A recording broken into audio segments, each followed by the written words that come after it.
ನಮಸ್ಕಾರ ಸ್ನೇಹಿತರೆ, ನಮ್ಮ ಯೂಟ್ಯೂಬ್ ಚಾನಲ್ಗೆ ನಿಮ್ಮೆಲ್ಲರಿಗೂ ಸ್ವಾಗತ.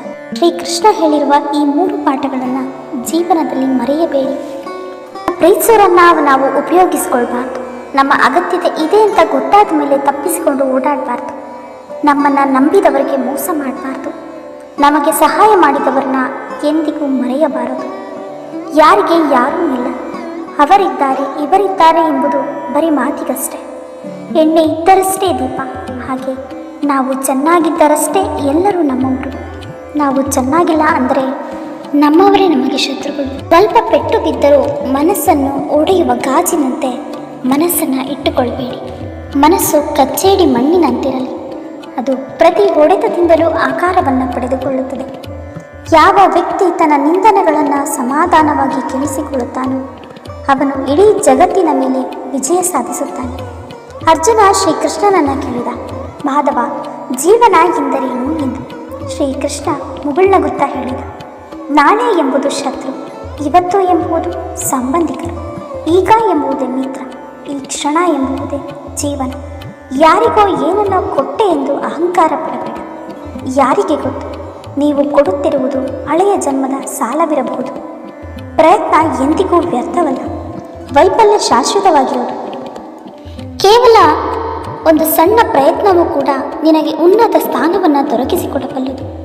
ಅಹಂಕಾರ ಮತ್ತು ಸಂಸ್ಕಾರದ ನಡುವಿನ ವ್ಯತ್ಯಾಸವೇನೆಂದರೆ, ಅಹಂಕಾರ ಇರುವವರು ಇತರರನ್ನು ತಲೆ ತಗ್ಗಿಸುವಂತೆ ಮಾಡಿ ಸಂತೋಷ ಪಡ್ತಾರೆ. ಆದರೆ ಸಂಸ್ಕಾರವಂತರು ತಮ್ಮಷ್ಟಕ್ಕೆ ತಾವೇ ತಲೆ ತಗ್ಗಿಸಿ ನಮಸ್ಕರಿಸುವ ಮೂಲಕ ಸಂತೋಷ ಪಡ್ತಾರೆ. ಯಾರೋ ಏನೋ ಅಂದ್ರು ಅನ್ನುವ ಮಾತ್ರಕ್ಕೆ ಒಳ್ಳೆಯದು ಕೆಟ್ಟದ್ದು ಆಗುವಂತಿದ್ದರೆ ಈ ಭೂಮಿ ಸ್ವರ್ಗವಾಗುತ್ತಿತ್ತು, ಇಲ್ಲವೆಂದರೆ ಪೂರ್ತಿ ನರಕವಾಗುತ್ತಿತ್ತು. ಅದಕ್ಕಾಗಿ ಇಂಥ ಮಾತುಗಳಿಗೆ ಗಮನ ಕೊಡದೆ ಯಾವುದು ನಿತ್ಯ ಇರುವುದು, ಯಾವುದು ಸತ್ಯ ಇರುವುದು ಅದನ್ನು ಸರಿಯಾಗಿ ಅರ್ಥ ಮಾಡಿಕೊಂಡು ಜೀವನ ಮಾಡಿ. ಒಂಟಿಯಾದ ಎಂದು ಕೊರಗಬೇಡ. ಸೂರ್ಯನೂ ಒಂಟಿ, ಚಂದ್ರನೂ ಒಂಟಿ, ಆದರೂ ಜಗಕ್ಕೆ ಬೆಳಕು ನೀಡುತ್ತಿಲ್ಲವೇ? ನೀನು ಏನು ಎಂದು ಅರ್ಥವಾಗುವುದು, ನಿನ್ನ ಸಾಮರ್ಥ್ಯ ಎಷ್ಟೋ ಎಂದು ತಿಳಿಯುವುದು. ಸೂರ್ಯ ಚಂದ್ರನಂತೆ ನೀನು ಇಡೀ ಜಗತ್ತಿಗೆ ಬೆಳಕು ನೀಡುವ ಅವಶ್ಯಕತೆ ಇಲ್ಲ. ನಿನ್ನ ಬದುಕಿಗೆ ನೀನು ಬೆಳಕಾಗು ಸಾಕು, ಆಗ ನಿನ್ನ ಬದುಕೇ ಧನ್ಯ. ಯಾರ ಹತ್ತಿರವೂ ನಾವು ಏನನ್ನೂ ಬಯಸಬಾರದು. ಕೆಲವೊಮ್ಮೆ ನಾವು ಬಯಸಿದ್ದು ಸಿಗಲಿಲ್ಲವೆಂದರೆ ಮನಸ್ಸಿಗೆ ತುಂಬ ನೋವಾಗುತ್ತದೆ. ಯಾರನ್ನು ಬೇಕಾದರೂ ಸೋಲಿಸಬಹುದು, ಆದರೆ ಸೋಲಿನಲ್ಲೂ ನಗುವವರನ್ನು ಎಂದಿಗೂ ಸೋಲಿಸಲು ಸಾಧ್ಯವಿಲ್ಲ. ಎಲ್ಲವೂ ಇದ್ದು ಭಾಗ್ಯಹೀನರಾಗಿ ಬದುಕುವ ಕೆಲವು ಶ್ರೀಮಂತರನ್ನು ನೋಡಿದಾಗ ಕರ್ಮದ ಫಲವನ್ನು ಅನುಭವಿಸಿ ತೀರಬೇಕೆಂಬುದು ಸ್ಪಷ್ಟವಾಗುತ್ತದೆ. ನಿಮ್ಮ ಮನಸ್ಸಿಗೆ ನೋವು ಮಾಡಿ 4 ಜನ ಚೆನ್ನಾಗಿರ್ತಾರೆ ಅಂದರೆ ಇರಲಿ ಬಿಡಿ, ನಿಮ್ಮ ಜೊತೆ ನಾನಿರುತ್ತೇನೆ. ಮನುಷ್ಯ ಎಷ್ಟೇ ಜಾಣನಾಗಿದ್ದರೂ ನಾಳೆಯ ದಿನ ಹೇಗಿರುತ್ತದೆ ಎಂದು ತಿಳಿಯದಷ್ಟು ದಟ್ಟನಾಗಿರ್ತಾನೆ. ಎಲ್ಲವೂ ನನ್ನಿಂದಲೇ, ನಾನು ಎಂಬ ಅಹಂಕಾರವನ್ನು ತೊರೆದು ನಾನು ನಿಮಿತ್ತ ಮಾತ್ರ ಎಂಬ ಅರಿವು ಬೆಳೆಸಿಕೊಳ್ಳಿ. ಜೀವನದಲ್ಲಿ ಸುಖವಾಗಿರುವುದು ತುಂಬ ಸರಳ, ಆದರೆ ಬೇರೆಯವರ ಸುಖವನ್ನು ನೋಡಿ ಹೊಟ್ಟೆ ಕಿಚ್ಚು ಪಡುವ ಸ್ವಭಾವವನ್ನು ತ್ಯಾಗ ಮಾಡಬೇಕು ಅಷ್ಟೆ. ಬಯಸಿದ್ದಕ್ಕಾಗಿ ಹೋರಾಡದಿದ್ದರೆ ಕಳೆದುಕೊಂಡಿದ್ದಕ್ಕಾಗಿ ಅಳಬಾರದು. ನಿನ್ನೆಯ ಸುಖ ನಾಳೆ ಇರುತ್ತೋ ಇಲ್ಲವೋ ಗೊತ್ತಿಲ್ಲ, ಹಾಗೆ ಇಂದಿನ ಕಷ್ಟಗಳು ನಾಳೆ ಇರದೇನೂ ಇರಬಹುದು. ಕಷ್ಟ ಸುಖ ಬಂದು ಹೋಗುವ ಬಂಧುಗಳಂತೆ ಇರುವುದು. ಒಂದೇ ಜೀವನ, 4 ಜನರ ಜೊತೆ ಬೆರೆತು ನಗಿಸುತ್ತಾ ಬಾಳೋಣ. ನೀವು ಹೋಗುವ ದಾರಿಯನ್ನು ಬೇರೆಯವರನ್ನು ಕೇಳಿ ತಿಳಿಯಬಹುದು, ಆದರೆ ಗುರಿ ಮಾತ್ರ ನಿನ್ನದೇ ಆಗಿರಬೇಕು.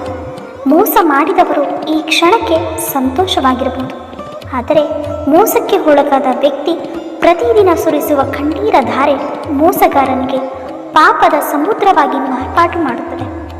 ಅದರೊಳಗೆ ಮೋಸಗಾರನನ್ನು ಮುಳುಗಿಸಿ ಬಿಡುತ್ತದೆ. ಇದು ಕಟು ಸತ್ಯ.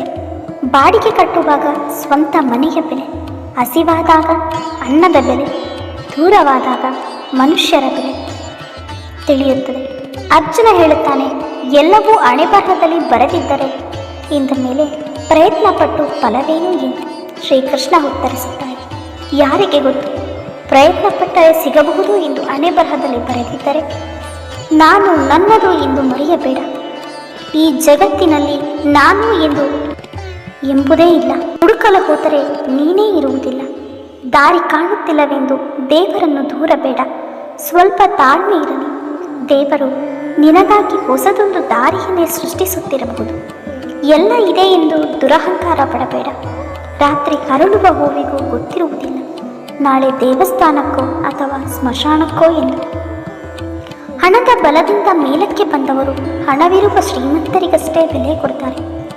ಒಳ್ಳೆಯ ಗುಣ ಮತ್ತು ಕಷ್ಟಪಟ್ಟು ಮೇಲಕ್ಕೆ ಬಂದವರು ಕಷ್ಟಪಡುವ ಪ್ರತಿ ಮನುಷ್ಯನಿಗೂ ಬೆಲೆ ಕೊಡ್ತಾರೆ. ಬಾಗುವುದರಿಂದ ಸಂಬಂಧ ಉಳಿಯುವುದಾದರೆ ಬಾಗಿಬಿಡು.